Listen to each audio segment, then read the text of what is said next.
আজকে আপনার নাম সুজাপুর বিধানসভা থেকে ঘোষণা হয়েছে, কি বলবেন?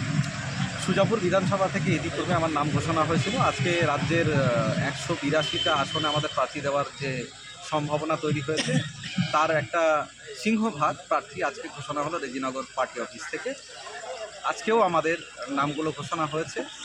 আমি এটুকুই বলবো সুজাপুরবাসীকে, সুজাপুর বিধানসভার আপামর জনগণকে, যে সুজাপুর বিধানসভাকে একটা আধুনিক সুজাপুর, আধুনিক কালিয়াচক, সেখানকার আধুনিক শিক্ষা ব্যবস্থা, আধুনিক স্বাস্থ্য ব্যবস্থা এবং সেখানকার পানীয় জলের যে নিত্যদিনের যে পানীয় জলের সমস্যা, সেই সমস্যার সমাধান করার লক্ষ্যে এবং মিলেমিশে সুজাপুর বিধানসভাকে গড়বার লক্ষ্যে যে হুমায়ুন সাহেব আমাকে যে প্রার্থী করেছে, তার জন্য হুমায়ুন কবির সাহেবকে আমি ধন্যবাদ জ্ঞাপন করছি। এবং সুজাপুর বিধানসভাবাসীকে আমি এটুকুই অনুরোধ করব যে আপনারা উন্নয়ন এবং পরিবর্তনের লক্ষ্যে ভোট দেবেন।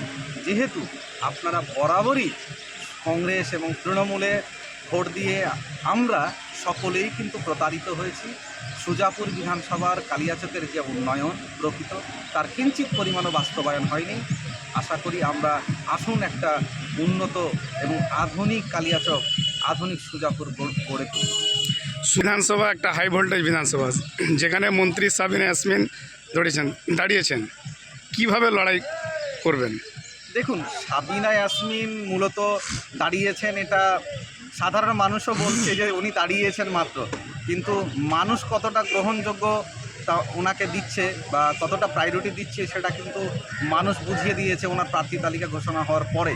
কেননা যদি উনি ভালো কিছু করে থাকতেন, তাহলে 15 বছর এখানে থাকবার পরে মোথাবাড়ি ছেড়ে সুজাপুরে আসার প্রয়োজন হতো না। এটুকুই যথেষ্ট আপনার হয়েছে, কি বলবেন?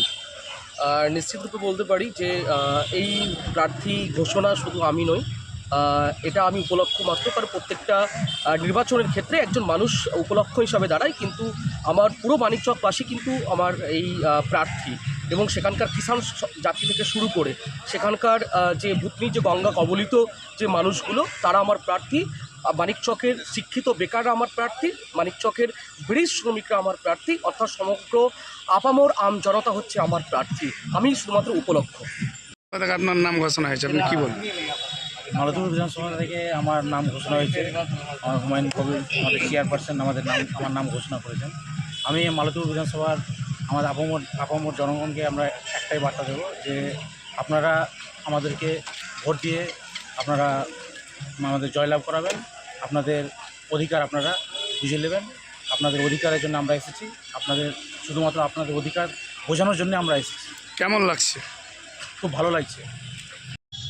আমার নাম আগে ঘোষণা হয়েছিল, আমার খুব ভালো লাগছে এবং রতুয়াবাসীর পাশে দাঁড়িয়ে প্রতিটা ঘরে ঘরে তাদের সমস্যার কথা যেগুলো আছে শুনবো এবং তা প্রতিশ্রুতি দেবো, তা পূরণও করব। বুনিয়াদী বিদ্যালয়